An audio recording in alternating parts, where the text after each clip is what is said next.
And eto na nga guys, yung pangatlong order namin. Roasted. Chicken roasted with rice, kapsa. Dahil masarap siya. So, this is...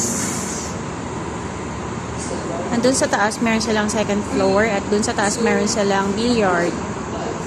So, ayan.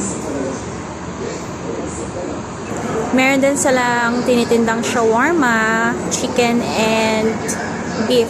Yan, konti na lang. And meron din silang binibentang ash bulbul. Alam nyo guys, yung ash bulbul dito sa amin, food yun. Super yummy. Masarap siya, matamis.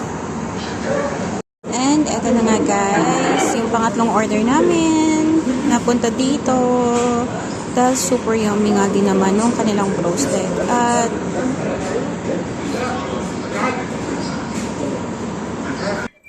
At ito yung pinakagusto ko guys, yung kanin nila. Pwedeng bumili ng kalahati ng isang